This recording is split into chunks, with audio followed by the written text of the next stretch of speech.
Nah, eh, diskusi ini sendiri merupakan agenda bulanan dari Ashoka, yang mana kita akan membahas isu-isu sosial yang tengah terjadi di masyarakat pada masa ini atau katakanlah dalam rentang waktu beberapa tahun belakangan ini gitu ya.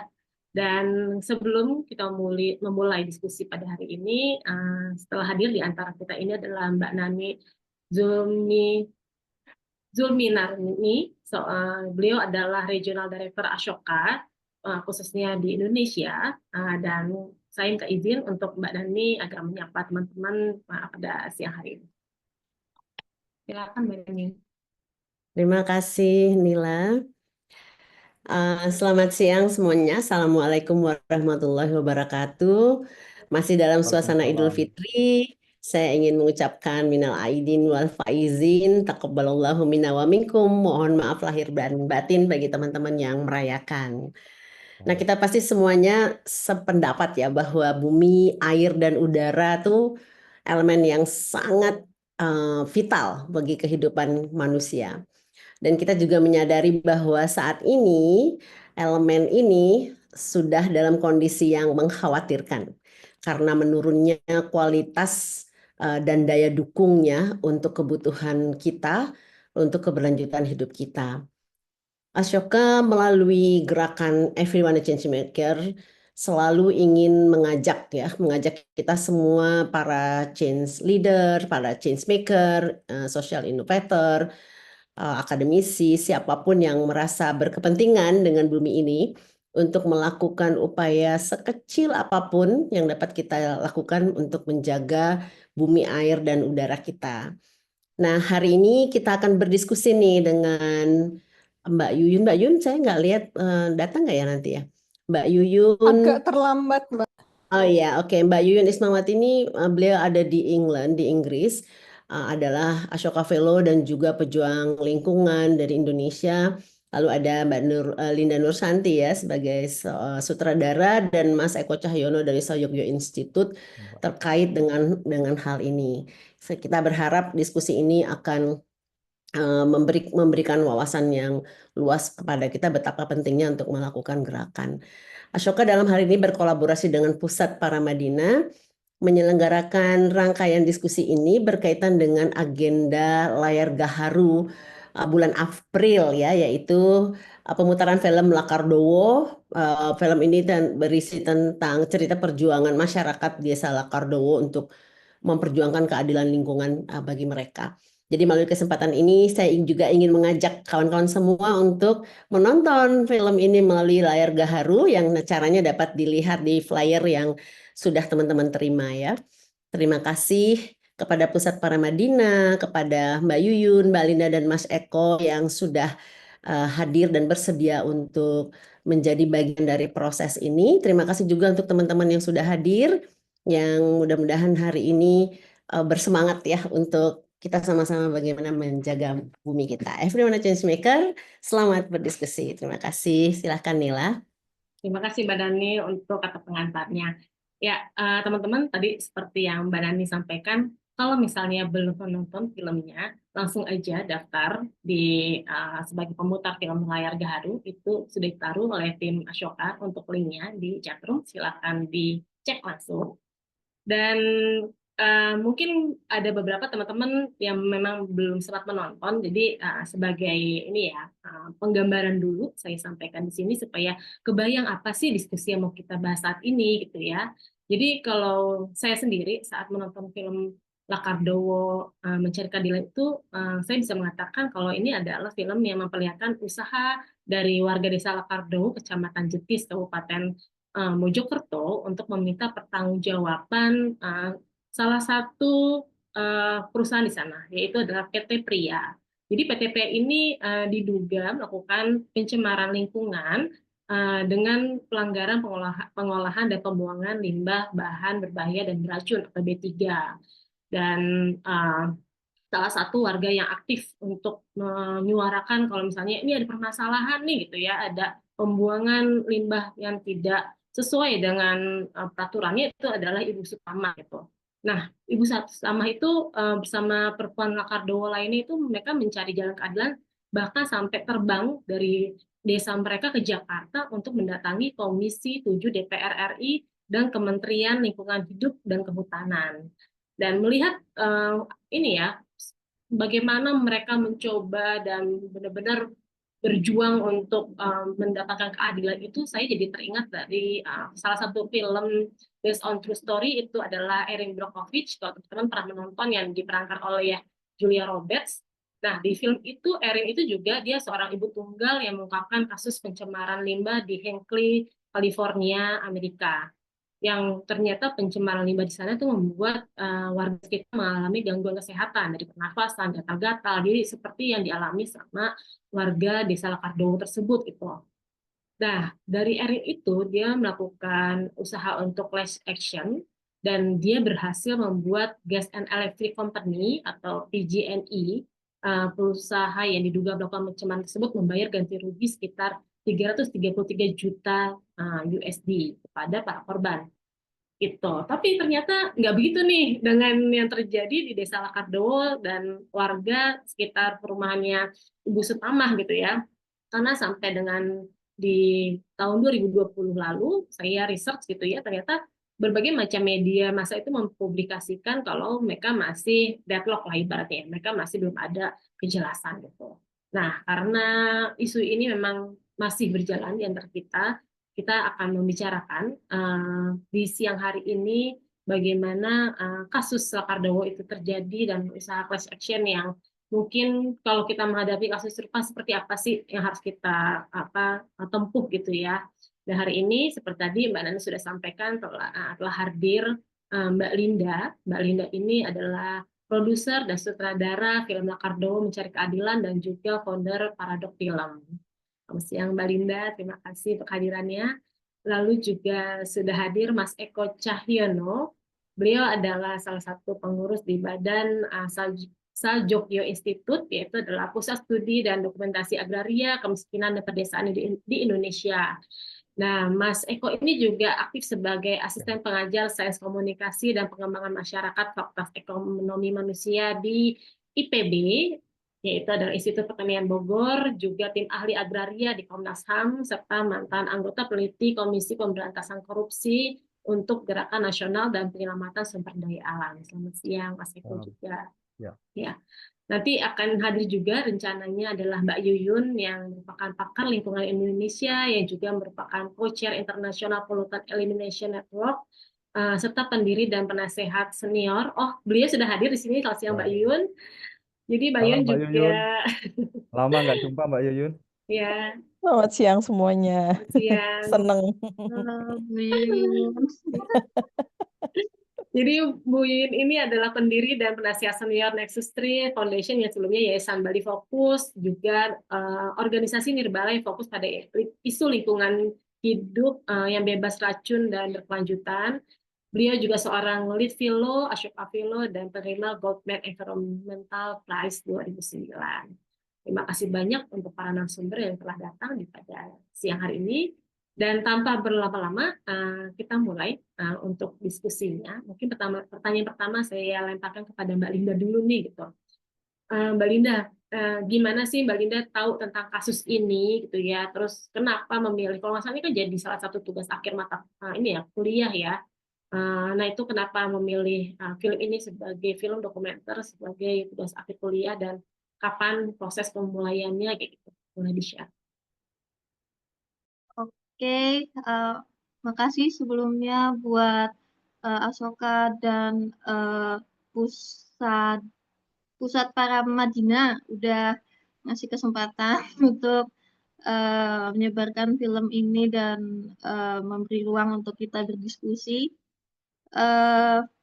Untuk cerita di balik gimana bisa tahu kasus Lakardowo, jadi film ini memang dibuat butuh 2 tahun, dari tahun 2016 sampai 2018. Nah, di tahun 2016 tersebut, waktu itu saya belum tahu sama sekali soal Lakardowo atau bahkan limbah B3 itu apa, benar-benar nggak tahu sama sekali.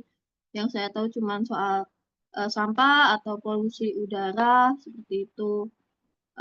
Nah, eh, gimana bisa tahu itu awalnya karena memang untuk tugas akhir apa kuliah film ini eh, sama dosen saya diajarkan untuk ketika membuat film dokumenter berangkat dari kegelisahan gitu.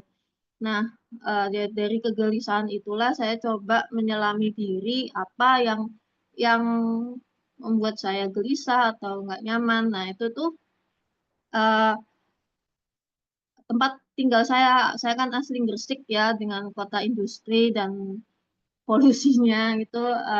Nah, itu awalnya eh, pengennya itu sebenarnya ngangkat soal masalah lingkungan di kota Gresik. Lalu riset eh, ke LSM lokal. Nah, dari LSM dari beliau tersebut selain disarankan beberapa ide soal masalah di Gresik, saya disarankan mengangkat isu eh, kasus Lakardowo ini. Nah, itulah yang saya akhirnya tahu Lakardowo itu dari beliau ini gitu. Nah, eh, menurut beliau saat itu apa ya kasus Lakardowo itu memang penting gitu untuk diangkat karena waktu 2016 itu nggak banyak media yang belum ada bahkan media yang meliput kayak gitu dan ketika saya ke sana eh, apa ternyata masalahnya memang sangat besar ketika riset itu eh, konflik horizontalnya kuat sekali. Saya sampai dikawal ketika riset sama warga takutnya diikuti di tengah jalan atau bagaimana eh, yang akhirnya membuat saya eh, ingin memfilmkan ini.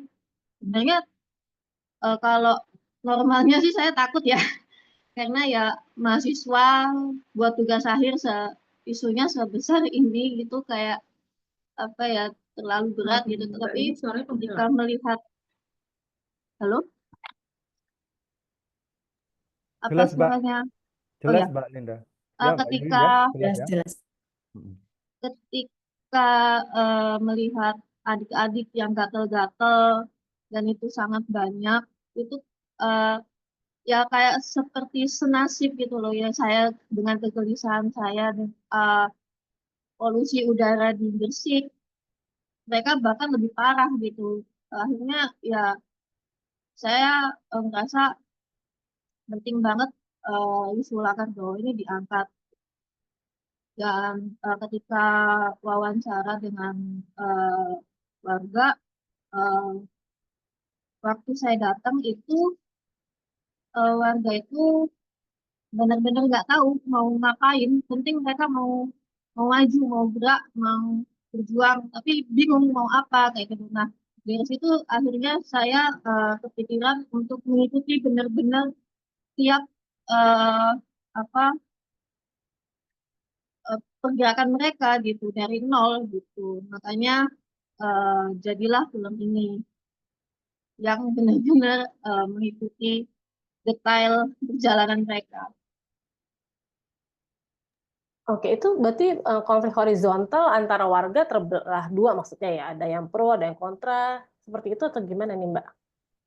Ya, jadi ada yang pro itu dalam arti warga yang jadi pegawai pabrik PT Pia dan ada yang jadi eh yang bukan pegawai gitu. Itu yang membuat mereka jadi konflik eh, adanya konflik horizontal seperti itu.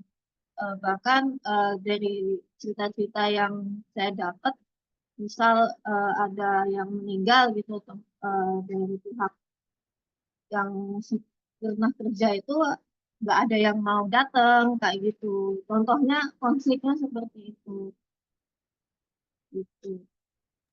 Atau saling curiga gitu, apa saling memantau kayak gitu. ada siapa nih yang datang, tuh dilihat, dipantau. Oke. Nah, mungkin pertanyaan selanjutnya aku nanya ke Mas Eko dulu nih, yang memang sudah cukup banyak gitu ya mendampingi warga saat permasalahan-permasalahan tentang lingkungan gitu ya, yang berhubungan dengan perusahaan. Nah, tadi kan dari Mbak Linda menceritakan adanya konflik horizontal gitu kan, ada kedua belah pihak yang pro sama perusahaan, tapi juga Ya, ada yang dengan kontras segala macam. Nah, kalau dari pengalaman Mas Eko tuh sendiri kayak gimana sih Mas? Terus kenapa itu bisa terjadi misalnya kayak gitu? ya Mbak. Pertama, terima kasih Asoka udah ngundang untuk diskusi kali ini. Mbak Yuyun mungkin lupa kita terakhir ketemu di Kasepuan Cisitu ya Mbak ya. Waktu ngecek dampak merkuri itu Mbak. Sana ketemu lagi Mbak Yuyun masih di Bali Fokus. Iya Mbak Nila, menurut saya eh, ter- em, selamat Mbak Linda. Ini film bagus menurut saya. Hmm, kenapa itu terjadi? Menurut saya pendekatan yang digunakan oleh negara dan perusahaan itu memang pendekatan yang legalistik gitu dan positivisme hukum yang dipakai sehingga selalu dimulai dari kepemilikan atas izin tertentu oleh perusahaan lalu dia mendasarkan dari legalisasi itu mengembangkan izin itu dalam sebuah proyek tertentu gitu. Nah, sementara eh, selalu saja ignorant gitu, mengabaikan bagaimana hak masyarakat lokal yang ada di satu wilayah.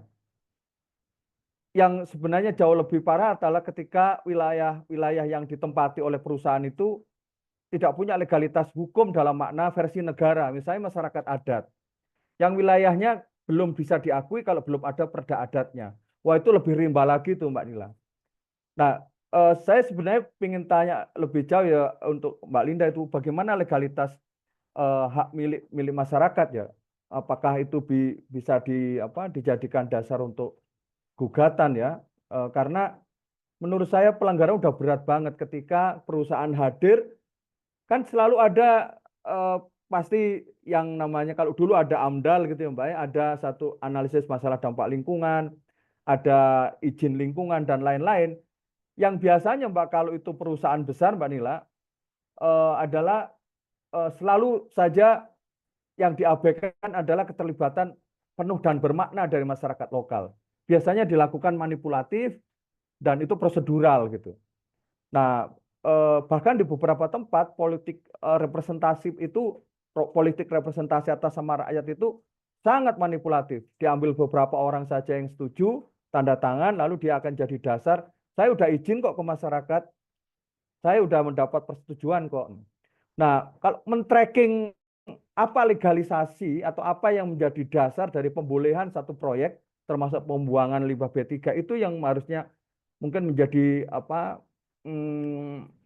akar dulu, akar masalahnya di sana. Nah, ketika banyak perusahaan besar termasuk tambang mengatakan saya sudah punya izin lingkungan, saya sudah punya AMDAL, saya sudah punya ini, eh, memang legal gitu. Kalau bahasa kami di KPK dulu, Mbak, di KPK GNPSDA, Gerakan Nasional Penyelamatan Sumber Daya Alam tadi yang disebut Mbak Nila itu, perusahaan-perusahaan itu punya legalitas tapi tidak punya legitimasi. Jadi legal but not legitimate. Nah, itu satu kesimpulan yang kami punya. Kasus di Lakardo menurut saya sama. Mereka selalu memakai legality tapi tidak legitimate gitu di mata masyarakat. Itu menurut saya satu akar masalahnya, Mbak.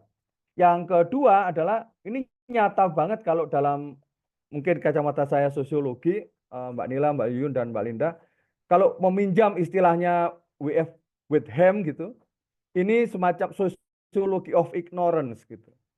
Bagaimana bukan tidak tahu, tidak mau tahu itu. Bagaimana kebijakan itu tidak mau tahu terhadap situasi empirik di mana lokasi atau kebijakan itu dipraktikkan gitu. Kenapa? Nah pertanyaan, kenapa sosiologi of ignorance itu terjadi? Satu, biasanya kebijakan itu memang disusun di belakang meja gitu. Yang kedua adalah nalar mentalnya memang nalarnya ada nalar kolonialistik gitu. Kolonialistik dalam makna yang saya bayangkan adalah eh, rakyat itu tahu beres.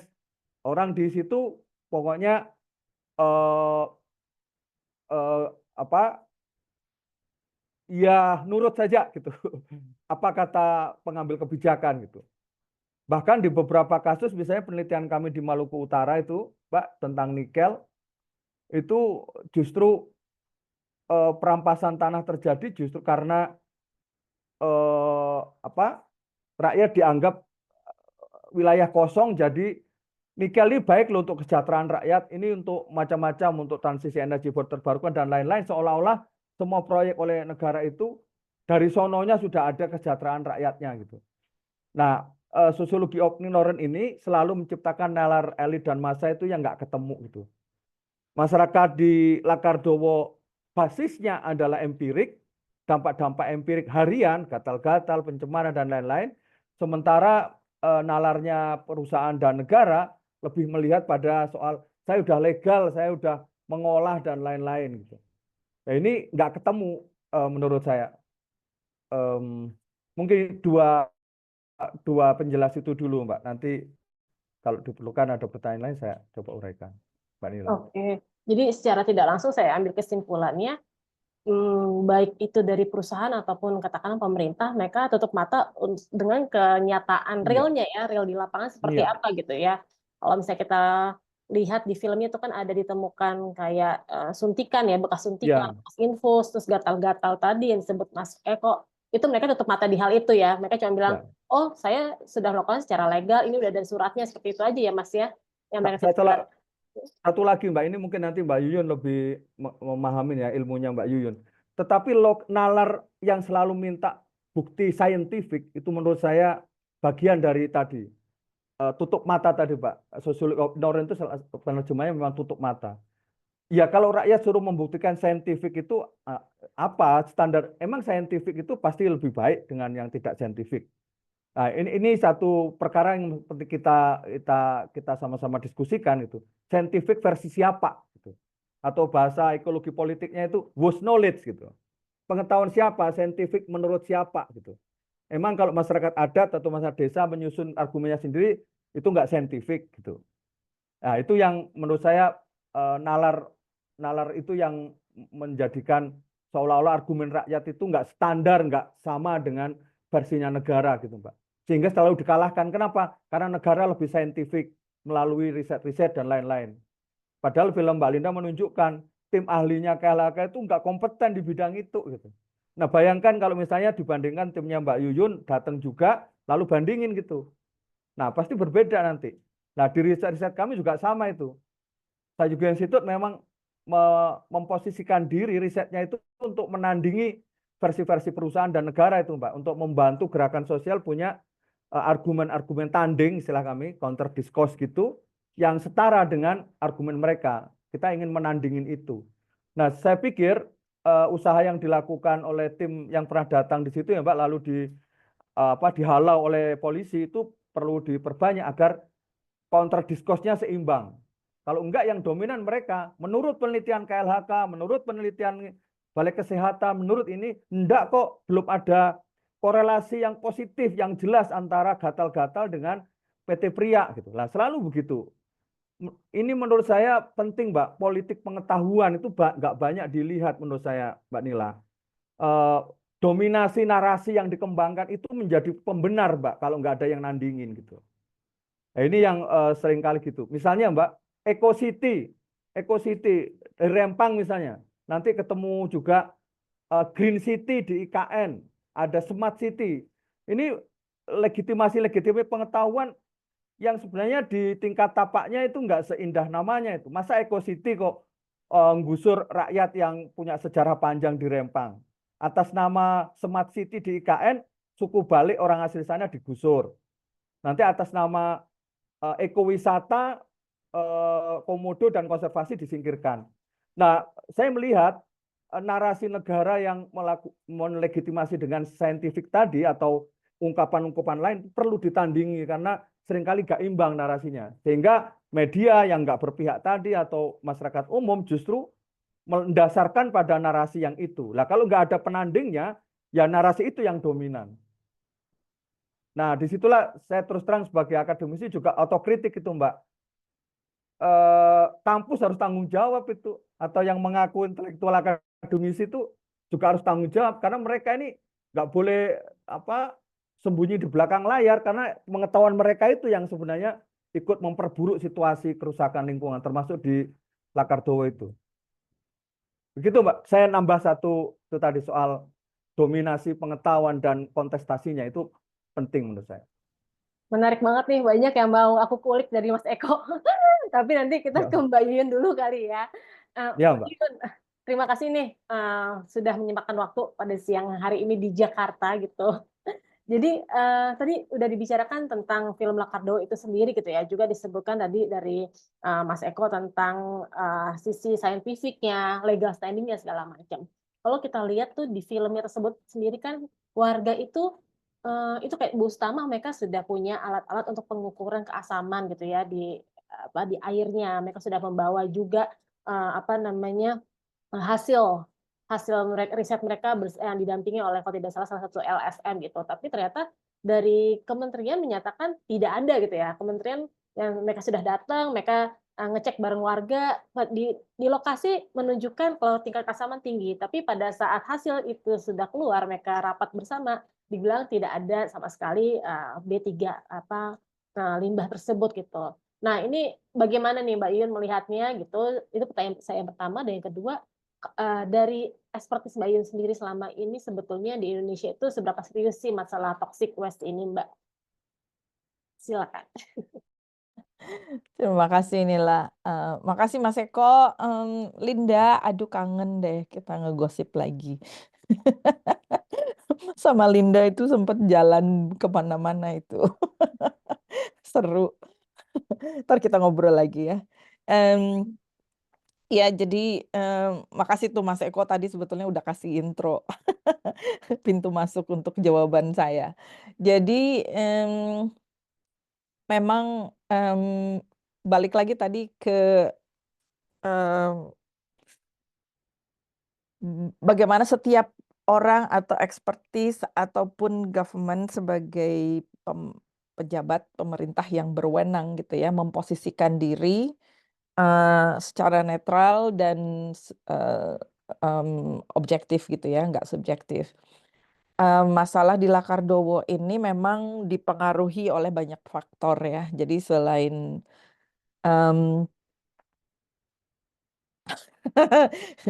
aku harus mencari kata-kata yang lebih baik supaya enggak salah diartikan nanti.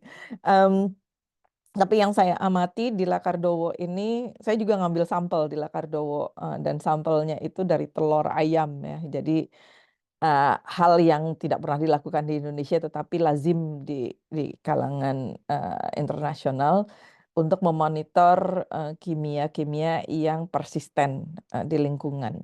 Dan ini sifatnya karsinogenik atau penyebab kanker. Jadi yang membuat Lakardowo ini menjadi berlarut-larut antara lain adalah satu, akademisi tidak netral ya. Jadi karena mereka misalnya mereka di-hire atau diminta oleh pemerintah untuk mengambil sampel untuk membuktikan, karena saya tahu penelitinya, jadi saya juga tanya sama yang bersangkutan, adik kelas saya, dia bilang susah buat saya gitu ya. Jadi kayaknya di belakang layar ada tekanan juga untuk para peneliti ini yang di-hire oleh institusi pemerintah, sehingga mereka tidak bisa objektif. Dan ini kemungkinan berimplikasi pada pekerjaan mereka selanjutnya gitu ya. Ini soal periuk juga gitu. Jadi agak susah gitu. Kita pikir ya lu kan ilmuwan gitu, mestinya lu bisa kasih tahu juga gitu ya. Tapi ternyata tidak semudah itu. Yang berikutnya adalah pemerintah atau pejabatnya. Pejabatnya juga ini susahnya gini nih. Aku tahu orang yang bisa cerita di balik layarnya gitu. Jadi kalau penasaran ini kenapa di sini tuh mentok terus gitu. Warga udah protes, kemudian asapnya itu sampai sekarang sampai hari ini kalau ke Lakardowo itu masih ancur-ancuran gitu. Dan saya masih getting in touch dengan beberapa warga, terutama ada satu warga yang rajin gitu, karena saya selalu nanya, dipetain apa enggak gitu, yang sekarang siapa gitu. Itu mereka kabarin aku kalau ada yang meninggal kena kanker, kankernya apa, kanker payudara, kanker otak, kanker macem-macem gitu ya. Jadi kita ngajarin gimana bikin tag di peta gitu ya, supaya untuk mereka sendiri, dan aku sendiri jadi tahu yang dia omongin itu rumahnya di sebelah mana gitu. Karena kalau dari scientific teorinya, pencemaran itu kan tergantung arah angin, tergantung aliran airnya, aliran air di bawah tanah, groundwater maupun yang di atas permukaan. Jadi kalau misalnya arah anginnya dominan ke arah utara, terus ternyata yang diambil sampelnya oleh tenaga ahli itu yang di selatan, ya pasti nggak kelihatan gitu. Jadi itu tadi apa yang Mas Eko sampaikan, pembuktian gitu ya. Jadi soal the burden of proof atau beban untuk membuktikan, ini memang selama ini kita yang komplain harus menunjukkan bukti. Tetapi minggu yang lalu kami juga diskusi dengan UN Special Rapporteur untuk Toxic and Human Rights. Kita minta, karena hal ini terjadi di seluruh dunia gitu ya, jadi beban untuk membuktikan itu jangan dibebankan kepada korban gitu loh. Gila aja, udah kita kena apesnya gitu ya, udah kita kena dampaknya, terus kita disuruh buktiin lagi gitu. Jadi kita minta supaya UN Special Rapporteur ini juga mempopulerkan atau mendorong supaya pembuktian bahwa kita terdampak itu jangan dibebankan kepada victims atau kepada korban, tetapi harus dari si pencemarnya gitu untuk membuktikan, meskipun mereka membuktikannya juga kadang-kadang diencerin lah sampelnya lah atau hire expert yang bisa di lobby gitu ya, jadi hasilnya pun jadi berbeda lagi, tetapi harus ada komite independen untuk membuktikan itu. Jadi jangan korban disuruh membuktikan gitu. Karena ini nyambung dengan hal berikutnya. Di Indonesia tidak ada laboratorium yang bisa periksa parameter-parameter tertentu yang sebetulnya itu karsinogenik ya. Sampel telur kami pun kami kirimnya ke Eropa karena di Indonesia tidak ada laboratoriumnya di Indonesia. Aku nggak tahu apakah itu disengaja supaya tidak ada sampel di Indonesia yang dianalisa di Indonesia dan dibikin sulit supaya kirim sampel keluar itu, aturannya Mas Allah. Aturannya itu susah setengah mati nggak. Kalau kirim sampel abu susah, sampel tanah juga susah karena peraturannya ketat sekali gitu ya. Apalagi kalau misalnya ada radiasi, kemudian tanahnya berpotensi mengandung kimia ABCD gitu. Wah, DHL aja nggak mau itu kirim gitu ya. Jadi aku nggak tahu apakah disengaja tidak adalah fasilitas laboratorium di dalam negeri gitu ya. Dan kalau misalnya ada pemantauan global, jadi ada global monitoring activities, setiap negara sebetulnya diharuskan kirim sampel, misalnya UNEP gitu, bikin pemantauan tentang POPs, persistent organic pollutants tertentu gitu ya. Kirim sampel gitu. Nah, kalau itu boleh. Jadi karena itu global monitoring activity, jadinya diperbolehkan kirim sampel ke lab yang ditunjuk oleh UNEP. Tetapi di Indonesia entah lagi nggak tahu gimana, apakah tidak mau ada data yang terlihat gitu ya, istilah mereka adalah shocking findings. Beberapa penelitian kami juga dilarang dirilis karena ada shocking findings-nya. Jadi kalau tidak ada data berarti tidak ada masalah kan, ya kan? Tidak ada data tidak ada masalah. Tapi tidak ada data bukan berarti tidak ada masalah gitu loh. Laporan yang ada dan dikumpulkan itu kadang-kadang atau seringkali cuma duduk di mejanya para bos atau pejabat yang bersangkutan, tidak di-follow up, masuk laci gitu. Jadi kalau saya tanya lagi, "Itu kemarin ngambil sampel di lokasi ABCD gitu ya, boleh lihat nggak laporannya Bu?" Gitu, atau Pak. Itu nggak boleh diakses publik. Nah, ini soal access to justice and remedies, ini juga didiskusikan oleh UN Special Rapporteur karena ini juga terjadi di banyak tempat, di banyak negara, bahwa korban yang sudah jelas-jelas terdampak itu tidak bisa mendapatkan keadilan. Karena sistemnya dibuat sedemikian rupa sehingga gitu ya, sehingga kita tidak bisa minta keadilan, tidak bisa mendapatkan pelayanan kesehatan yang seharusnya bisa mereka dapatkan.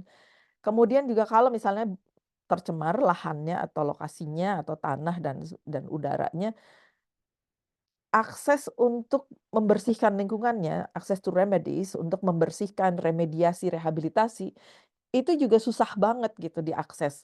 Pokoknya harus ngikutin scientific, rules, steps-nya A, B, C, D, E gitu ya, dan itu dibikin sesulit mungkin gitu, sehingga kita tidak bisa kalau misal pun kita bikin, citizen science gitu ya, atau sains khalayak, ngambil sampel ini kemudian kita dengan percobaan sendiri melakukan intervensi atau misalnya pembersihan lahan, phytoremediation, misalnya dengan tanaman tertentu gitu ya. Itu tuh masih dianggap, ini secara scientific tidak sahih gitu ya. Tapi yang punya knowledge juga nggak mau bantu gitu loh. Jadi kadang-kadang dilema buat kita yang di grassroots, kemudian juga masyarakat yang terdampak, itu soal pembuktian secara saintifik gitu ya. Tetapi karena banyak sekali hal yang seperti ini terjadi, kami akhirnya juga nekat, sebodo amat lu mau bilang ini sahih atau tidak. Kita tetap lakukan itu gitu, kita lakukan upaya kita sendiri gitu, ngambil sampel, kalau harus keluar uang kirim sampel ke luar negeri kita kirim gitu, karena kita pengen tahu gitu. Yang menyedihkan lagi sebetulnya, health system kita ya. Jadi healthcare system kita atau pelayanan kesehatan di Indonesia ini belum bisa menyambungkan environmental factor atau pajanan lingkungan dengan penyakit. Ya, jadi, mmm, seperti itu tadi yang pembuktian harus dari korban, kemudian, kalau dia sakit, nggak ditanya, "Kamu tinggalnya di mana? Kira-kira berapa jauh jaraknya dari pabrik?" Atau berapa jauh jaraknya dari PLTU misalnya gitu ya, atau kerjanya apa, pulang ke rumah, misalnya bapak-bapaknya kerja di pabrik gitu ya, itu kalau sampai pulang ke rumah terus langsung peluk anak, itu nggak benar. Jadi kalau kerja harusnya pakai baju kerja di pabrik, sebelum pulang ke rumah harus ganti, mandi dulu di pabriknya. Nah, yang seperti ini tuh, mmm, kesehatan okupasi juga kurang gitu ya. Sehingga, mmm, sektor kesehatan atau pelayanan kesehatan itu tidak bisa menyambungkan faktor lingkungan sebagai risiko. Jadi misalnya anak stunting ya, ini yang lebih umum lagi. Kasus stunting anak-anak Indonesia ini cukup tinggi.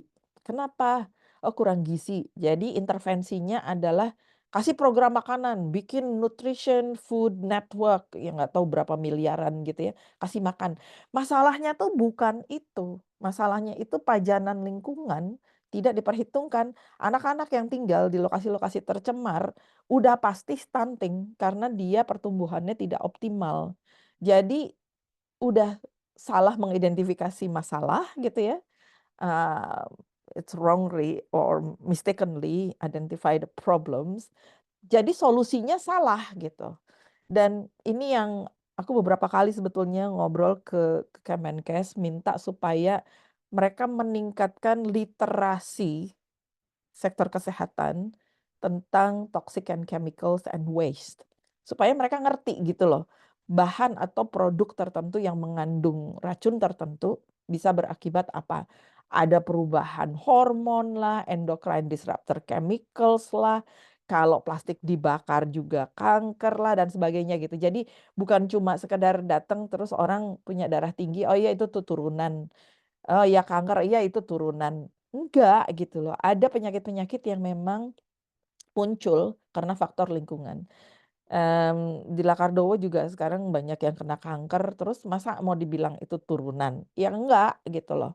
Enggak ada zaman dulunya mbok-mbok, bapak-bapak di situ nggak ada yang kena kanker, kenapa sekarang anak-anak pun kena kanker gitu di Lakardowo? Harusnya ini menjadi trigger peneliti kesehatan juga gitu ya, tapi kayaknya karena sensitif lokasinya, jadi nggak banyak peneliti yang berani untuk masuk ke situ gitu. Mmm, aku stop di situ dulu supaya nanti kita bisa diskusi lebih jauh lagi. Iya, ini lebih basah lagi soalnya ini Mbak Yuyun. Pengen aku gali terus juga gitu. Tadi berarti untuk health systemnya memang bisa katakan ya kesehatan di Indonesia itu hanya untuk mengobati, tapi tidak saat dokter mengobati dia tidak mencari tahu kenapa sih sebabnya gitu ya. Hanya oh yaudah secara formalitas aja. Seperti itu ya Mbak Yuyun ya. Iya, dan ini juga nyambung dengan pemantauan lingkungan. Jadi kasat mata aja kita udah bisa lihat itu asapnya hitam putih gitu, nggak berhenti-berhenti sampai malam pun gitu ya. Asapnya tuh ngebul terus gitu. Itu sering banget aku dikirimin foto-foto sama warga. Eee, ini masalah lain soal transparansi, kontrol polusi. Jadi pemantauan, dan pengendalian pencemaran, di Indonesia sebetulnya ada pelaporannya. Sistemnya tuh udah dibikin sama KLHK. Masalahnya kita nggak bisa lihat gitu loh, yang bisa ngelihat itu cuma yang punya, tanggung jawab dan yang mengisi gitu ya. Jadi platform ada, pelaporan online ada untuk macam-macam tuh, mulai dari limbah padat, terus, udara, terus pencemaran air gitu ya, berapa industri itu melepas ke udara, berapa dia buang limbah berbahaya beracun yang padatan, dibawanya sama siapa, kontraktornya harus berizin dan sebagainya, itu ada semua. Tapi kita tuh nggak bisa lihat gitu dan nggak ada pelaporan untuk publik, bahkan ringkasannya pun kita tuh nggak punya gitu loh. Ya dikekepin aja gitu, terus seperti yang aku bilang tadi, no data, no intervention gitu loh. Jadi kalau datanya nggak di-publish, ya udah lu diem aja gitu karena nggak ada masalah, nggak ada problem gitu loh. Jadi ini soal political will juga gitu ya. Jadi political will soal pemberantasan korupsi, kolusi, dan nepotisme, itu KKN itu masih ada gitu. Jadi jangan lupa bahwa KKN itu masih ada di Indonesia dan itu masih strongly, practice gitu ya, dipraktekkan secara kuat gitu. Kayaknya makin kental ya Mbak. Nah, tadi aku penasaran sama telur tadi, itu jadi dikirim akhirnya Mbak? Terus Iya, ada kita udah nggak? publish laporannya, Oh, kita oke. udah rilis laporannya, Jadi yang paling gampang itu emang kalau kalau periksa darah itu kan invasif gitu ya, jadi harus ngambil sampel darahnya orang dan itu harus 1 tube gitu. Tapi kalau sampel telur musti cuma minta izin sama induk ayam aja, "Nun sewu diambil anakmu," gitu kan. Jadi nggak usah nggak usah tanda tangan informed consent gitu. Cuman, "Amit Bu, ini diambil telurnya," gitu kan. Dan itu sebetulnya paling gampang, dianalisa ya, karena telur ayam itu adalah sumber protein yang populer dan paling affordable, paling murah gitu ya. Bahkan untuk telur ayam kampung, yang paling ideal itu ayam kampung, telur ayam kampung. Kalau telur ayam dari, apa namanya, peternakan, itu kadang-kadang lokasinya kan jauh, tapi kalau telur ayam kampung yang diternakkan warga di pekarangan, itu adalah disebutnya active bioindicator, ya. Jadi indikator biologi yang aktif, karena dia ya cari makan, lari-lari gitu kan, dan itu dia di bawah gitu. Jadi di bawah di tanah itu semua asap atau dust atau debu yang dari pencemar itu turun ke tanah gitu kan. Dan itu ditutui langsung sama ayamnya. Dan kalau kita periksa sampelnya itu bisa macam-macam kelihatan di situ. Saya pernah berdebat dengan salah satu profesor soal telur ayam ini. Sampai sampai teman saya yang wartawan New York Times dia ngakak setengah mati, akhirnya dia bikin lagi artikel itu karena profesornya bilang, "Ayam itu pinter, dia akan pilih-pilih makanannya. Kalau ada racunnya dia nggak akan pilih makanan yang mengandung racun." Aku bilang, "Gimana caranya itu Prof, orang ditutuk itu di tanah gitu ya." Jadi kalau misalnya ngasih makan ayam kan gabahnya biasanya diprul gitu, disebarin di tanah gitu. Lah udah ditutukin gitu sama ayamnya gitu. Terus dia bilang, enggak, ayam itu cerdas kok katanya gitu. Jadi teman saya yang wartawan New York Times dia ngakak, dia bilang, aku tulis jadi artikel, dia bilang. Jadi aku bilang, oke, kalau dia pinter berarti dia bisa menghindari makanan toksik di tanah itu ya. Tapi kok telurnya tinggi juga racunnya gitu. Jadi gimana membuktikan itu? Jadi ini ya memeriksa telur sebetulnya gampang, tetapi di Indonesia nggak ada laboratoriumnya. Jadi ya itu harus dikirim keluar. Oke. Oke, gimana Yuyun? Teman-teman di sini yang memang sudah pengen bertanya kepada para narasumber siang ini, silakan drop dulu aja di chat room. Jadi kalau misalnya ada kepikiran, taruh dulu aja, nanti kita bisa jawab di sesi tanya jawab berikutnya ya. Pertanyaan selanjutnya aku mau nanya ke Mbak Linda nih, balik ke Mbak Linda. Tadi kan juga ada sisi konflik horizontal gitu ya. Terus aku sempat melihat di film itu ada adegan polisi itu kalau nggak salah tingkat ini ya Kapolsek ya yang melakukan intimidasi kepada kepala desa dan warga, juga tim LSM yang melakukan penelitian. Karena waktu itu kan ada datang tamu dari suatu tempat yang untuk melakukan penelitian. Dan salah satu yang saya lihat tuh kayak diintervensi adalah mungkin teman dari tim Paradok yang sedang mengambil gambar gitu kan. Itu kan berarti emang ada tuh ke arah sana. Itu boleh sedikit cerita nggak Mbak, seperti bagaimana kondisinya? Dan Mbak Linda sendiri kan seorang perempuan ya, yang juga kayak Bu Sutamah juga seorang perempuan gitu kan. Jadi ini kan gerakan para perempuan untuk menunjukkan apa ya, mengejar keadilan gitu. Boleh sisi cerita situ juga nggak? Untuk proses pengambilan gambarnya, saya nggak sendiri, saya ditemani suami saya. Jadi kami berdua membuat film ini. Dan yang kebanyakan ngambil gambar memang suami saya Mada namanya, dan dia yang paling sering bersinggungan dengan pihak polisi. Dan intervensi itu juga memang ada gitu, kami rasakan. Bahkan kamera sempat hampir direbut gitu, tapi berkat Mas Madanya yang bisa membawa diri, tidak tersulut atau tidak terpancing emosi ketika diprovokasi oleh pihak polisi. Jadi kamera itu nggak jadi direbut kayak gitu. Dan kami memposisikan diri sebagai filmmaker ini sebagai ketika proses produksi itu kita seperti anaknya Bu Sutamah gitu. Jadi ya kita ngikut aja kayak gitu, di pergerakannya warga kayak gitu. Jadi ketika bersinggungan dengan polisi, warga ini memang sudah pinter gitu ketika berhubungan dengan polisi, gimana membawa diri kayak gitu. Jadi yang mengenalkan ke kami ini ya sebagai anaknya kayak gitu. Jadi nggak ada intervensi itu nggak begitu kental kayak gitu ya. Ada, tapi nggak intens kayak gitu ya. Cuman yang di film itu ditutup kameranya kayak gitu. Tapi tetap Mas Mada ini ngambil diam-diam gitu. Tapi ketika sudah dirasa memang nggak aman, ada bisa tahu kapan mengambil, kapan enggak kayak gitu. Itu Mbak. Oke, tapi intervensi itu tidak sampai berlangsung ke kehidupan pribadi gitu ya, karena kan sebetulnya banyak juga gitu kan yang katakanlah ini kan secara tidak langsung sebetulnya seperti kayak jurnalis citizen gitu kan ya. Nah itu tidak sampai terjadi ke sana ya Mbak ya, hanya pada saat ketegangan di lapangan saja gitu. Ya,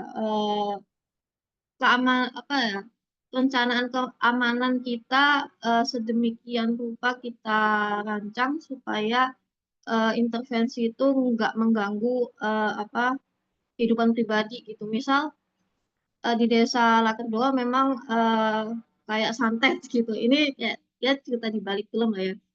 santet itu masih kental di sana kayak gitu. Dan untuk keamanan kita, warga itu menyarankan identitas itu diganti namanya, alamatnya, terus ya informasinya itu diganti gitu biar apa namanya terhindar dari bahaya apa namanya contohnya santet kayak gitu. Selain polisi ya ada juga apa namanya eh resiko-resiko eh seperti itu gitu. Oke, makanya saat itu dari Mbak Linda dengan Mas Mada juga menyatakan anak dari ibu setamah gitu ya untuk melindungi identitas diri tersebut. Oke. Nah, kalau aku boleh berbalik ke Mas Eko nih, belok dikit ke Mas Eko. Ya, Ini kan juga Mbak. kita lihat kayak tadi Mbak Linda bisa katakan di sini membantu aktivis perempuan gitu ya, warga yang memang digerakkan oleh para ibu-ibu perempuan gitu kan untuk memperjuangkan lingkungannya. Nah, kalau dari Mas Eko sendiri ini sebagai bagian dari Sajokyo Institute melihat ini gimana sih Mas, keunikan-keunikan bagaimana ini ternyata perempuan tuh benar-benar tidak punya, kalau zaman dulu kan dibilangnya perempuan hanya di rumah ngurusin dapur dan lain-lain gitu ya, tapi ternyata sebetulnya kan di masyarakat yang nyata itu adalah perempuan itu yang memang penggerak gitu kan. Nah, bagaimana tuh Mas Eko melihatnya terutama dari berangkat dari kasusnya Lakardowo itu Mas? Iya, Mbak. Dari kajian-kajian ekologis itu nyata bahwa hubungan manusia dengan tanah dan airnya dan alamnya itu bersifat kompleks dan berlapis gitu, Mbak. Jadi tidak hanya hubungannya ekonomistik saja. Kan logika pemerintah, industri itu kan selalu menyederhanakan itu. Jadi kalau contohnya ya yang di Rempang itu kalau hilang tanahnya maka yang penting diganti rugi karena yang hilang tanahnya. Gitu. Banyak kasus misalnya suku Malin di Merauke, atau suku Malin itu kehilangan kebun sagunya, yang hilang bukan semata tanah atau karbohidrat makanannya, tapi juga identitasnya hilang gitu. Sistem nilainya hilang, sistem budayanya hilang. Gitu. Nah, mama-mama Malin itu kalau mau nokok sagu itu ada tembang-tembangnya untuk gendong anaknya, perlu buat ritual. Itu juga hilang kalau kebun sagunya hilang. Nah, perempuan punya relasi yang khusus dengan air. Itu banyak kita temukan. Maka kalau ada kerusakan lingkungan itu sebenarnya yang berlipat ganda yang terkena pertama itu justru perempuan. Terutama kalau yang rusak itu adalah air. Karena ada kedekatan khusus relasi perempuan dengan alamnya itu yang nggak dimiliki laki-laki tuh, Mbak. Misalnya kebutuhan air itu selalu lebih dekat ke perempuan itu, Mbak. Kami nemukan di beberapa kasus kalau batas tertentu itu dilanggar, justru yang maju pertama itu perempuan. Misalnya kajian kami di Segea, Halmahera Tengah, itu banyak perempuan sebelumnya nggak di depan, jadi di depan ketika sumber mata air tercemar. Sungai Segea dan Bukimanya, kasus kendeng juga. Kalau Mbak Nila ngikutin, Mbak Yun, semen Indonesia itu bukan hanya mengancam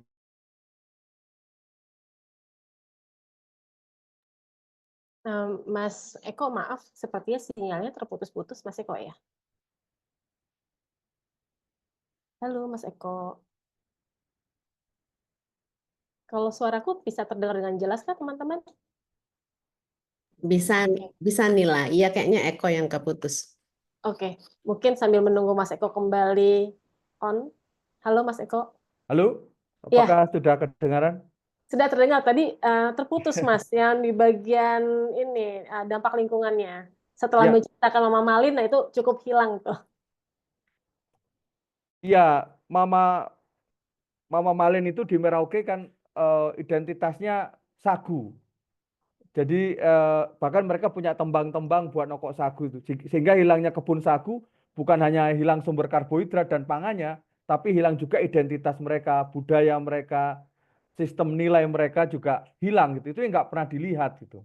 Nah, ketika kerusakan lingkungan itu terjadi, kelompok perempuanlah yang paling berlipat ganda menerima dampak itu, terutama ketika pencemaran itu air. Kenapa? Karena perempuan punya kedekatan khusus itu, Mbak Nila dan teman-teman, dengan air ini. Yang itu nggak dimiliki oleh laki-laki, baik untuk kepentingan bulanannya, maupun untuk kebersihan dan lain, maupun untuk kepentingan harian yang lain. Nah, itu juga jawaban mengapa kalau sudah ambang batas kerusakan lingkungan itu menyentuh air, itu Mas Eko, maaf, suaranya agak dia terputus itu lagi.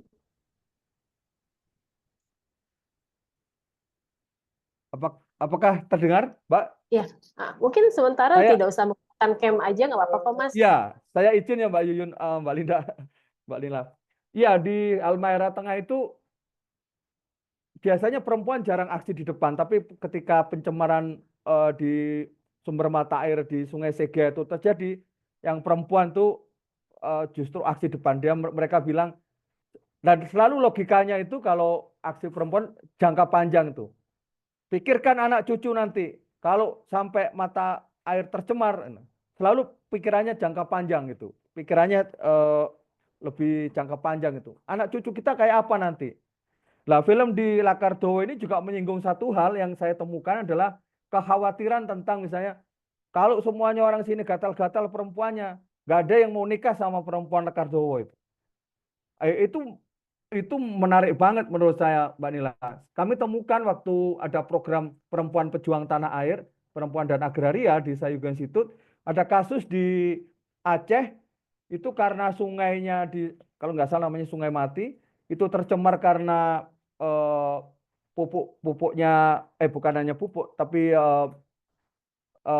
tambang di hulu sungainya, sehingga membuat organ-organ vital perempuannya menjadi bau, Mbak.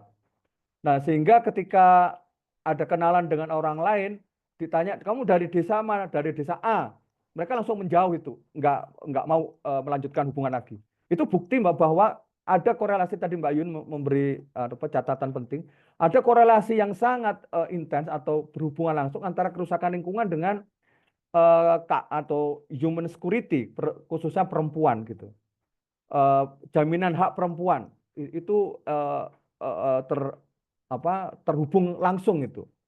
Nah, tadi termasuk masa depan mereka atau pemenuhan hak akses to justice dan kebutuhan masa depannya itu.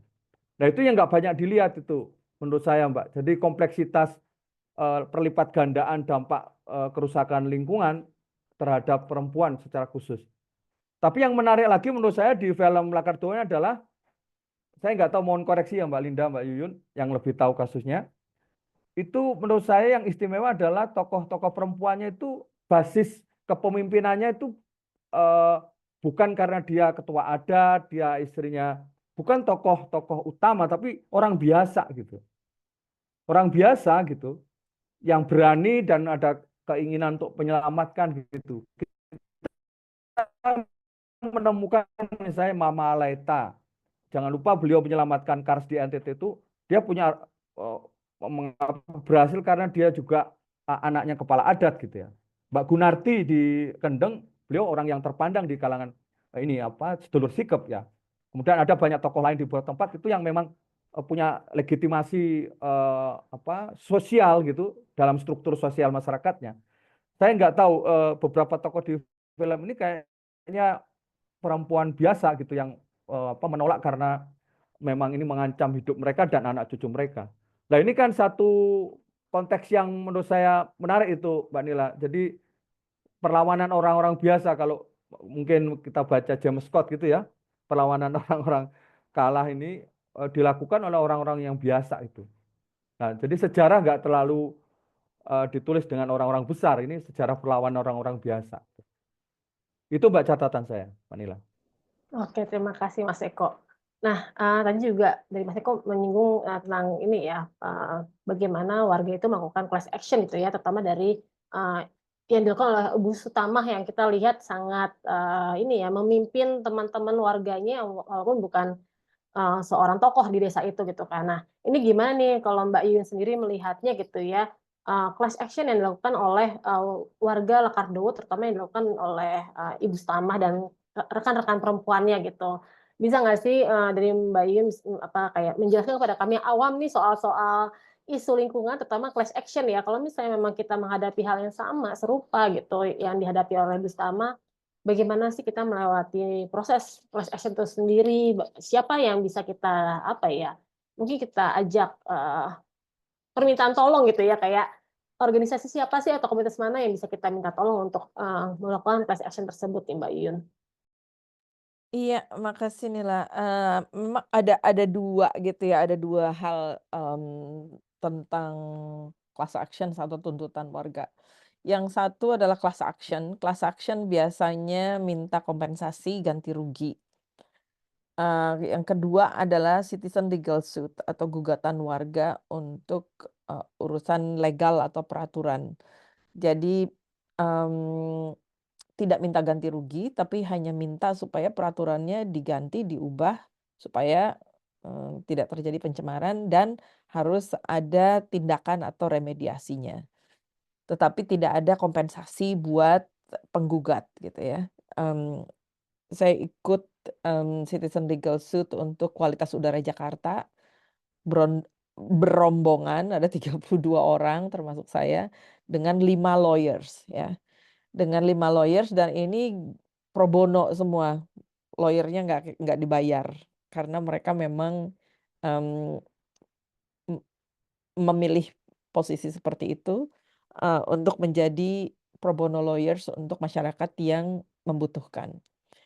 Mmm, Lawyer-lawyer ini biasanya adanya di LBH, di Yayasan Lembaga Bantuan Hukum. Namanya juga lembaga bantuan hukum gitu ya. Jadi mereka, bersedia membantu warga untuk menggugat beberapa hal atau hal tertentu gitu.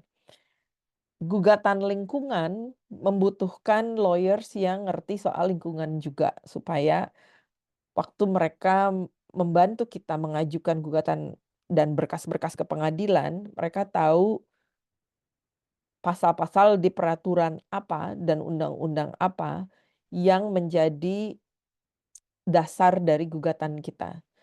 Kalau salah menyebutkan salah satu atau 2 poin sebagai latar belakang, penguat bahwa kita punya hak untuk menggugat, itu langsung dipatahkan nanti di pengadilan yang pertama, di sidang pertama. Jadi harus benar-benar lawyer-nya 1 ngerti soal lingkungan, 2 mereka juga paham bagaimana lika-liku proses litigasi, supaya tidak dipatahkan oleh, pihak lawan. Karena itu yang banyak terjadi gitu ya. Jadi kita harus diskusi beberapa kali, harus, brainstorming untuk memastikan, oke keputusan kita ini apakah citizen legal suit ataukah class action, karena itu 2 hal yang berbeda. Oke, untuk class action sebetulnya, bisa 1 menggugat perusahaan, 2 menggugat pemerintah. Terutama kalau misalnya perusahaan ini dilindungi oleh pemerintah atau, BUMN gitu ya, ini gugatannya ke pemerintah. Tapi kalau misalnya perusahaannya itu swasta dan kelihatannya independen, ya gugat perusahaannya gitu. Cuman seperti tadi background cerita di belakang layarnya, kenapa perusahaan di Lakardowo ini sangat kuat gitu ya dan terus-menerus pembuktiannya terbalik terus gitu. Karena mereka didukung atau di-backup gitu ya oleh, pejabat tertentu gitu. Sehingga apapun dosa yang mereka lakukan itu tetap bersih gitu. Nah, ini butuh kekuatan lawyer yang lebih kuat lagi gitu. Jadi, nggak bisa cuma LBH Surabaya aja, harus gandeng juga LBH Jakarta gitu ya atau LBH Indonesianya gitu karena um, ada political reasons di balik ini gitu. Jadi harus lebih kuat lagi. Um, Aku agak sedih sebetulnya karena proses class action di Lakardowo ini tidak terlalu mendapatkan perhatian dan tidak terlalu sesukses yang kita harapkan gitu ya, karena sampai sekarang itu masih terjadi gitu. Jadi untuk melakukan citizen legal suit ataupun class action itu dibutuhkan maraton, nafas maraton. Jadi harus benar-benar ada leadernya, harus ada mover and shaker-nya. Meskipun dia nggak punya posisi ataukah orang yang punya posisi gitu ya, itu harus punya, keinginan dan niatan yang sangat kuat gitu. Karena ini jangka panjang, nggak cuman 1 bulan, nggak cuman 2 bulan, nggak cuman sesudah, proses masukin ke pengadilan itu selesai gitu ya. Harus panjang dan ini tuh harus didukung oleh, beberapa kelompok gitu ya. Kalau misalnya ada kelompok yang bisa membantu soal komunikasi misalnya, strategi komunikasinya gimana. Untuk kualitas udara gugatan kualitas udara Jakarta ini timnya kompak banget gitu. Jadi kita ngerjainnya tuh sampai 3 tahun, mmm, dikalahkan karena naik banding, pemerintah naik banding, masuk maju lagi ke pengadilan yang lebih tinggi, sampai dengan ke Mahkamah Agung, ke kasasi. Nah, aku pikir kayaknya untuk Lakardowo butuh energi dan napas panjang maraton seperti ini juga gitu supaya benar-benar itu berhenti gitu loh. Tapi pengalaman di negara lain pun kayak misalnya di Minamata lah ya 70 tahun yang lalu itu tragedi yang sangat terkenal di seluruh dunia bahwa perusahaan produsen apa itu dia, dia tuh memproduksi, gelas yang dipakai di semua elektronik, di screen, di layar TV maupun handphone, maupun laptop, dia memproduksi itu. Tetapi waktu proses pembuatannya pakai katalisator yang mengandung merkuri sehingga waktu dia buang limbahnya, merkurinya kemana mana gitu. Tetapi karena perusahaan ini eee, milik dia keluarga kaisar Jepang. Jadi salah satu industri strategis Jepang, jadi sangat kuat gitu ya. Jadi pencemaran terjadi sejak tahun, 64 tetapi baru tahun 74 pengadilan memutuskan, ya perusahaan ini salah. Can you imagine that 10 years gitu ya. Sementara itu korbannya udah lebih dari 3.000 orang sakit, lahir, cacat dan sebagainya. Dan yang sedih lagi sampai sekarang, sampai hari ini para korban Minamata tragedi ini masih harus memproses pengajuan pengakuan di pengadilan bahwa mereka adalah korban Minamata. Sampai hari ini loh, kebayang nggak 70 tahun. Dan memang seperti yang tadi aku bilang butuh maraton gitu. Jadi butuh, mmm, pengorganisasian yang solid gitu ya. Yang di Minamata itu juga ada kelompok kelompok, apa namanya, korban dan dibantu oleh lawyer gitu. Jadi ini untuk Lakardowo kayaknya harus lebih kuat lagi, pengorganisasiannya gitu karena butuh nafas panjang, butuh maraton, bukan cuman 5K, bukan cuma 10K, bukan cuma 25K gitu ya. Yang di Minamata aja sampai sekarang itu setelah 70 tahun itu masih terus gitu. Jadi memang harus butuh butuh pengorganisasian gitu. Oke, jadi emang nafasnya emang harus panjang ya Mbak ya dan ya Iya, nggak bisa boleh stop, nggak harus boleh. ada yang terus, Mm-mm.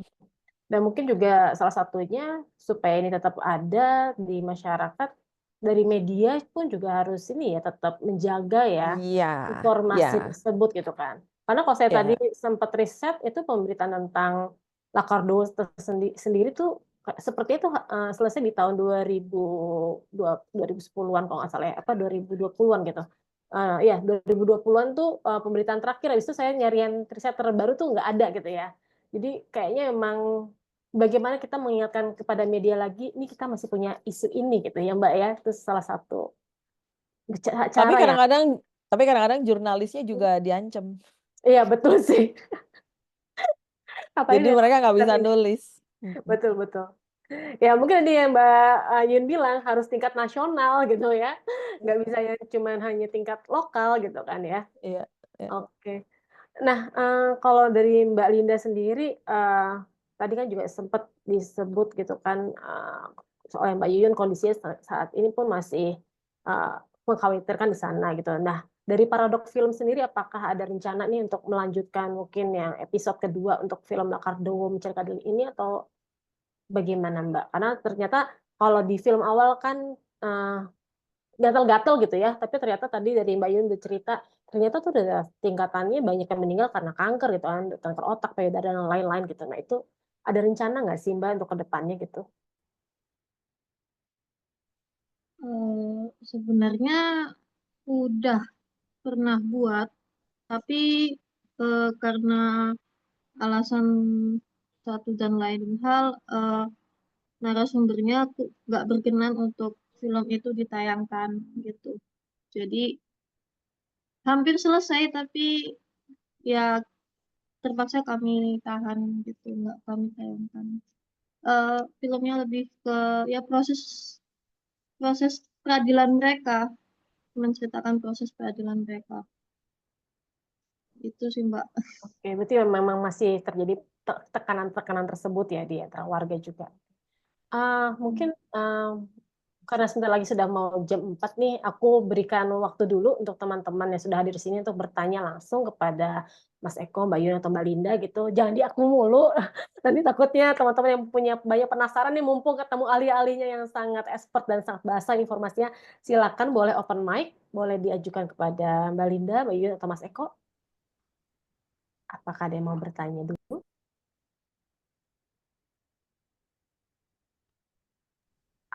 Atau mungkin kalau Di chatron ada juga pertanyaan sebenarnya Mbak Nila. Ada komentar, ada pertanyaan juga sebenarnya. betul, saya bacakan dulu ya yang di chatroom kalau misalnya masih ada malu-malu untuk bertanya langsung. Iya, iya. Jadi ini mungkin dari Mbak Ika Satya Sari. Dari pengalaman narasumber, adakah cerita baik dan berhasil dalam melakukan advokasi lingkungan kepada pemerintah, setidaknya di level pemerintah daerah? Terus terang, ancaman kerusakan lingkungan sekarang di mana-mana, di desa juga sudah banyak, namun jarang calon kepala daerah terpilih yang menjanjikan program perbaikan lingkungan yang lebih baik. Calon kepala daerah rata-rata hanya kampanye janji-janji dari segi ekonomi. Apakah kita harus menunggu ada korban degradasi lingkungan terlebih dahulu? Ya, mungkin dari ini kayaknya Mbak Yuyun atau Mas Eko nih yang lebih tepat ya untuk menjawab dengan expert selama ini. Mungkin Mbak Silakan Yuyun. Mbak Yuyun. Ah, Mungkin Mbak Yuyun dulu. Kalau pemerintah daerah,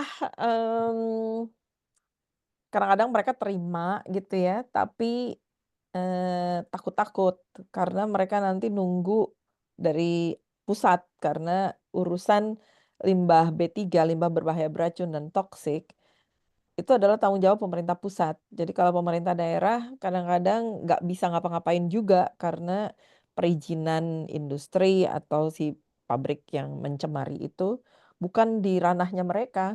Jadi mereka juga nggak bisa nutup, nggak bisa mm, nggak ada gitu karena tanggung jawabnya adalah pemerintah pusat. Jadi kalau pemerintah daerahnya mungkin ya dalam beberapa kasus mereka cuman iya Bu ini tapi gimana ya gitu. Karena nanti ini nunggu misalnya dari KLH atau nunggu dari Kementerian Perindustrian atau nunggu dari Bappenas gitu arahannya. Jadi kalau dengan pemerintah daerah sendiri sebetulnya mereka bisa menerima dan memahami dan di beberapa daerah sebetulnya frustrasi karena mereka sendiri juga gimana caranya ya Bu supaya kita juga bisa tahu, oh ya Bapak bisa pasang alat pemantau udara ANU gitu ya.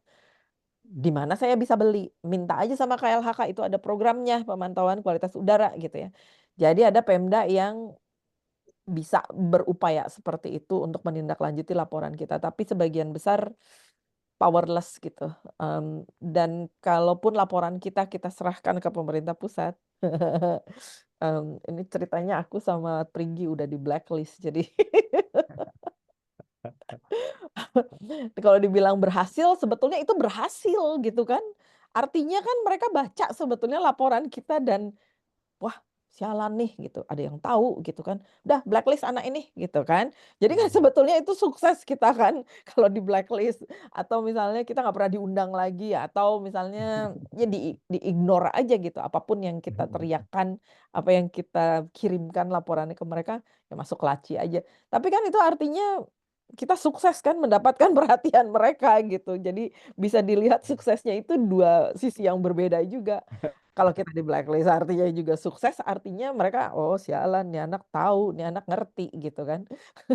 Tapi kalau, on the other side ya rugi kita karena nggak bisa melanjutkan gitu ya, negosiasi supaya masalah itu selesai gitu. Ya, Ya we just have to do what we can do, ya. saya nambah dikit ya Mbak Yuyun. Mhm. Iya, pertama nafas panjang tadi itu penting ya. Memang pahit harus kita bilang ini Mbak Nila. Misalnya kasus Kendeng ya, Mbak Linda, Mbak Yuyun. Itu lama betul kita bareng-bareng ya, gotong royong untuk ini, untuk menolak agar semen Indonesia tidak jadi masuk. Sampai sekarang juga belum berhasil kita lakukan. Nah, beberapa pembelajaran penting. Ada juga yang menang, mungkin Mbak Yuyun ngikuti apa tidak di yang kasus tambang seng di Dairi, Mbak, di Sidikalang, Sumatera Utara. Kita sempat menang gugatan di KLHK, tapi tentu sekarang masih digugat balik gitu, dinaikkan ke MK. Pembelajarannya, tapi memang nyeselin ini, tapi harus dilakukan adalah ya politik, wilayahnya sudah di politik kebijakan memang. Kayak tadi itu Mbak Nila di awal, em, iya harus bisa mematahin legality itu. Kalau masih mau nggak mau harus masuk di wilayah legal itu. Yang menjadi legitimasi itu yang harus dibongkar dulu gitu. Kalau apa basis legitimasinya? Kalau basis legitimasinya adalah kebijakan atau regulasi, itu dulu yang harus diganggu. Yang itu harus dilemahkan gitu. Basis legitimasi apa yang menjadi kekuatannya di situ yang harus diganggu dulu atau di counter ya. Saya pernah fight ini Mbak Nila, dampingin perampasan tanah di Kepulauan Aru, Mbak Yuyun, Mbak Linda, lama 3 tahun dengan aman, dengan teman-teman lokal di komunitas Aru itu. Lalu kita gugat ke Petun, karena wilayahnya sekitar 680-an hektar, wilayah suku Marvenven itu diambil oleh TNI Angkatan Laut dengan perusahaan tebu dan lain-lain itu. 680-an, katanya dianggap wilayah kosong. Waktu kita gugat di Petun, dikalahkannya dengan diktum bahwa tidak ada masyarakat adat di Kepulauan Aru. Ini Wales aja sebelum Charles Darwin ini udah menulis peradaban Kepulauan Aru gitu loh Mbak. Jauh sebelum Indonesia ada, sudah diakui keberadaannya. Hanya karena belum ada. Loh kok Anda bilang begitu, nggak ada masyarakat adat di Kepulauan Aru gimana? Karena nggak ada perda adatnya. Aturan kita harus ada perda adat dulu, baru ada disebut dengan masyarakat adat. Pahit banget itu kan Mbak. Makanya teman-teman tadi Mbak Yuyun bilang di kalangan agraria dan masyarakat adat sekarang ini sedang ada pengembangan narasi yang namanya pluralisme hukum gitu. Karena yang dilawan sekarang ini kan monolitik hukum ya, selalu versi negara. Padahal kalau kita macam-macam hariannya kan misalnya kalau masyarakat adat kasusnya ya tidak mau mencuri bukan karena takut polisi hutan, itu karena takut adat gitu. Nggak mau merusak atau mencemari ini kan karena bukan takut sama KLHK, takutnya sama denda adat dan lain-lain. Tapi giliran persoalan tanah kenapa selalu pakai hukum negara ya? Kita nggak lalu mengakuin hukum masyarakat. Nah, kasus yang di Lakardowo ini mau nggak mau menurut saya sama dengan tadi soal apa ya legality yang dimiliki mereka. Itu yang mesti ditandingin mudah-mudahan nggak sampai ada korban ya kalau tadi. Tapi masalahnya rezim kita ini kadang-kala kalau nggak ada yang berdarah-darah, nggak rame itu dibiarin gitu. Itu yang ngenes ya Mbak Yuyun menurut saya, Mbak Linda. Misalnya Rempang itu harus banyak dulu korban baru diperhatikan gitu. Tentu kita nggak ingin kayak gitu. Tapi pengalaman yang lain tuh mau nggak mau betul tadi ada class action, terus ada gugatan hukum, terus itu. Karena legality itu yang akan jadi apa legitimasi utamanya gitu. Termasuk tadi kalau legality hukum tadi dibarengi dengan produksi pengetahuan atau legitimasi saintifik tadi, memang harus ditandingi dengan saintifik yang lain gitu. Nah, kita penting untuk melis apa sih landasan legitimasi yang digunakan untuk membenarkan kebijakan itu. Nah, dari sanalah sebenarnya memproblematisasi itu kita bisa lakukan. Menandinginya kalau mereka sewa jurnalis, misalnya saya sebut aja ya salah satu PT Nikel di Halmahera Barat Selatan itu, Mbak, itu didukung jurnalisnya itu ada 150-an, Mbak. Sekali kena serang langsung recovery, hilang itu, Mbak. Dan itu dipelihara itu, bulanannya besar itu. Nah, dengan begitu, maka kalau kita tahu begitu, kita mesti punya jaringan tadi, teman-teman aliansi jurnalis yang independen dan punya ini untuk menandingi itu. Kalau dominannya mereka, rakyat taunya ya yang baik-baik saja gitu. Sama dengan tadi kalau risetnya dilakukan oleh akademisi abal-abal yang ya tadi jualan pengetahuannya, kita mesti cari juga teman-teman, masih ada kok menurut saya teman-teman akademisi yang masih mau membantu kayak gitu. Nah, ini penting melis ulang apa saja powernya itu, power of legitimation-nya dari kebijakan ini. Dari sanalah kita coba tandingin, kita ragukan, kita problematisasi agar tidak kuat-kuat banget lah minimal. Syukur-syukur kita menang gitu ya Mbak Yuyun ya. Tapi minimal kita tunjukkan ke masyarakat enggak benar yang kayak gitu. Itu yang sering kita problematisasi the power of legitimation dari policy atau regulasi itu. Itu menurut saya, Mbak Nila. Oke, makasih Mas Eko. Mungkin ini ada satu pertanyaan dari Mbak Amel juga, bagaimana kalau kita mau melakukan class action tuh mengorganisirnya tuh seperti apa gitu ya? Kayak apa aja sih tahapan yang harus dipersiapkan gitu. Terus juga mungkin dari kasus yang pernah Mbak Yun pegang sebelumnya gitu ya. Pernah nggak ada misalnya satu masyarakat yang menang class action, tapi pemerintah tuh nggak bergeming gitu ya. Nah, kalau seperti itu tuh apa yang sebaiknya dilakukan oleh masyarakat, Mbak? Aku belum pernah class action langsung sih, Mas Eko mungkin bisa cerita. Kalau aku citizen legal suit yang pengalamanku langsung gitu. Mas Eko mungkin bisa share yang class actionnya. Saya tidak langsung sih Mbak, tapi teman-teman LBH sebenarnya ya, teman-teman YLBHI itu lebih banyak. Jatam juga pernah ya Mbak menang. Banyak info itu sebenarnya umum banget. Tadi saya dengan Mbak Yun sama kayak lingkarannya. Teman-teman Pilnet itu juga pro bono ya, jaringan teman-teman yang memang pro bono membantu, terlatih sekali untuk melakukan class action itu. Tapi ada juga ini yang belakangan ini agak marak Mbak, tidak terlalu kuat, tetapi beberapa karena hakimnya baik Mbak, ya satu di antara 1000. Ternyata amicus curiae itu juga lumayan Mbak. Belakangan ini selain class action tadi, itu nanti salah satunya ada meminta sahabat pengadilan itu dari pakar, dari expert, dan dari itu juga membantu. Kalau nanti pertanyaan udah teknis apa tahapan untuk class action, teman-teman LBH tentu lebih banyak tahu ya. Yang lain Mbak, yang lain ini masih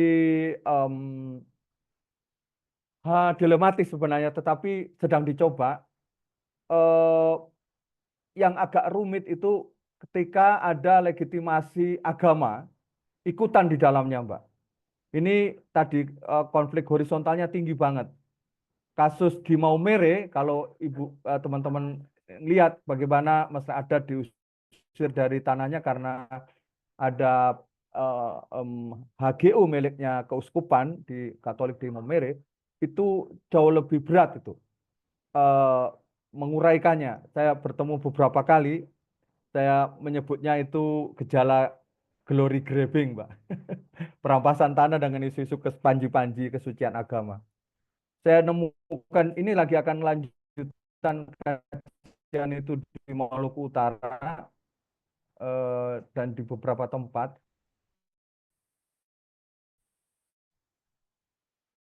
Nah, itu mungkin akan butuh pendekatan lain, tetapi ternyata kekuatan sandaran moral kepada kelompok-kelompok pemuka agama itu penting dijaga. Tergantung tentu saja relasi power yang ada di sana. Misalnya kalau basis perlawanannya tidak agama tapi kebudayaan, penting juga membangun perlawanan yang basisnya seni budaya misalnya. Perlawanan di Urut Sewu misalnya tapi kasusnya tanah bukan pencemaran, itu ngelawan TNI itu terjaga karena ada ritual kebudayaan yang terus diproduksi. Tentu belum menang ya. Menurut saya bahasa lainnya kalau memakai istilah Pak Sayugio itu menemukan tenaga dalam dari rakyat itu. Apa yang bisa terus diproduksi bersama gitu. Kalau basisnya di situ adat, ya menggali ulang itu bagaimana nilai-nilai luhur itu. Kalau ada seni budaya, ada juga tadi basisnya agama, itu penting digali ulang. Tapi tadi saya pasti langsung tertampar, terpukul balik kalau misalnya Mbak Nila bilang, loh Mas, NU Muhammadiyah kan terima tambang juga gitu. Nah itu saya kepukul balik itu. Tapi saya berani mengatakan tidak seluruhnya di dalamnya satu suara gitu. Di NU perlawanan internalnya ada, di Muhammadiyah juga perlawanannya ada. Tetapi maksud saya ternyata basis di akar rumput itu relasi, maafkan kalau ini pandangannya sosiologis banget. Ternyata relasi-relasi sosial yang basisnya tadi itu kadang masih menguatkan. Kalau di situ basis religinya, maka kita jaga pemuka-pemuka agamanya. Kalau di situ basis budaya, itu kita gali ulang atau kalau adat begitu. Itu pertahanan terakhir ya. Saya punya, kalau ngomong nafas panjang tadi Mbak Yuyun, tapi belum menang lagi. Itu suku adat Cek Bocek Mbak Yuyun. Di Sumbawa yang dekat Emas ya, dulunya dikuasai oleh Newmont, sekarang dialihkan ke Panigoro dan kawan-kawan itu. Saya dampingin lama Mbak bersama mereka itu. Mereka kalah di kabupaten, mereka kalah di provinsi, menang di nasional, menang di internasional, tapi menang juga di kampung. Kamu boleh kalahkan saya di kabupaten dan provinsi, tapi kalau kamu masuk desa saya, urusannya beda karena hukum adat yang bicara. Iya, mau nggak mau mereka punya adat leluhur, mau manggil leluhur, lalu ada sumpah adat, pakai darah, yang jual tanah ke pihak perusahaan akhirnya ya mati. Ada udah 7 sampai 8 orang selama saya penelitian di sana mati muntah darah karena melanggar perjanjian adat itu. Nah, iya, akhirnya pertahanan terakhir di tingkat kampung menurut saya, pengorganisasian di tingkat tapak, di tingkat kampung dan desa itu prinsip gitu. Mungkin kalah di kabupaten, mungkin kalah di provinsi, tapi jangan kalah juga di tingkat desa, di tingkat kampung itu. Ya itu menurut ya, selain yang class action tadi ya, menurut saya ada titik pembelajaran kayak gitu. Oke, makasih Mas Eko. Sebetulnya masih banyak yang pengen saya tanyakan juga. Tapi berhubung 1 menit lagi waktu kita sudah berakhir, mungkin saya ambil kesimpulan aja untuk sesi di sore hari ini. Jadi memang untuk kasus-kasus seperti Lakardowo memang banyak bottleneck yang harus dihadapi masyarakat gitu ya. Seperti katakanlah pembuktian kasus atau pencemaran itu ternyata dibebankan kepada korban gitu ya, bukan kepada si pelaku. Sementara itu kan untuk pembuktian membutuhkan biaya, waktu, dan expertise yang khusus gitu ya. Dan itu memang yang menjadi salah satu permasalahannya juga tidak adanya laboratorium untuk pengecekan secara nasional ya atau tingkat daerah di Indonesia yang harus mengirimkan ke luar negeri, ke Eropa, yang itu juga butuh waktu lama dan biaya yang besar. Juga data-data yang memang mungkin dilakukan oleh pemerintah gitu, penelitiannya dilakukan tapi ternyata datanya itu di-keep ya. Itu juga menjadi ya bottleneck gitu. Dan juga sistem health system di Indonesia itu ya hanya memeriksa kesehatan tapi tanpa mencari tahu lebih dalam kenapa ini sampai terjadi. Jadi tidak ada dukungan kepada korban gitu ya, karena secara kesehatannya seperti itu. Jadi memang banyak pembuktian yang akhirnya membuat masyarakat itu jadi sulit gitu ya untuk mengejar keadilan mereka gitu, terutama seperti kata Mas Eko tadi, dari pemerintah dan dari perusahaan itu mereka hanya berdasarkan legal standing gitu kan, mereka tidak melihat dari saintifiknya. Dia kata memang ada, tetapi itu mereka tutup mata gitu ya. Dan sisi lain juga karena dukungan akademisi yang mungkin sedang berada dalam tekanan, jadi agak sulit untuk bersikap objektif sih ya, yang memang akhirnya mempersulit juga. Dan kesimpulan terakhir adalah memang kalau misalnya terjadi hal-hal seperti ini ya semoga tidak terjadi lagi, tapi kalau misalnya memang terjadi, yang bisa kita lakukan adalah melakukan class action ataupun citizen legal suit, ataupun yang terakhir tadi seperti kata Mas Eko adalah pertahanan terakhir dengan hukum adat atau agama yang memang tingkatnya sangat mikro gitu ya Mas ya. Terima kasih banyak dari saya pribadi dan teman-teman Ashoka untuk hari ini kepada teman-teman narasumber dan teman-teman yang hadir di sini. Sebelum kita bubar, kita boleh ya foto dulu. Mungkin teman-teman bisa pop ini kameranya. Nanti dari Ayas boleh dibantu untuk memfoto.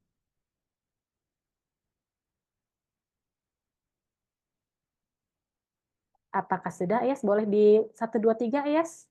Oke, terima kasih. Ini masih menunggu, masih ada beberapa juga yang mau buka kamera. Oke, kayaknya udah ya. Saya mulai, ada 2 slide. Nanti tetap tersenyum teman-teman semua, karena siapa tahu dapat slide yang kedua. Oh, masih ada yang buka kamera. Oh, oke, sudah. Oke, 1, 2, 3. Oke, sudah untuk slide pertama. Kemudian slide kedua, siap-siap. 1, 2, 3. Oke, terima kasih sudah Manila. Terima kasih banyak Ayas. Terima kasih untuk Mbak Yuyun, Mas Eko, dan Mbak Linda untuk diskusi sore hari ini. Semoga kita bisa bertemu lagi di kesempatan berikutnya. Terima kasih teman-teman dan selamat sore. Terima Terima kasih kasih teman-teman Ashoka, banyak. Terima Mbak kasih Yuyun, Mbak semuanya. Linda, Mbak Mbak Yuyun, Amela, sehat selalu. Mbak Bella, terima Terima kasih kasih semuanya. Nani. Terima kasih Mas Amel. Eko, Ya, Linda, Mbak Yuyun. Ya, Ya. ya, izin Linda, live. ntar ngobrol. Siap, Mbak Yuyun.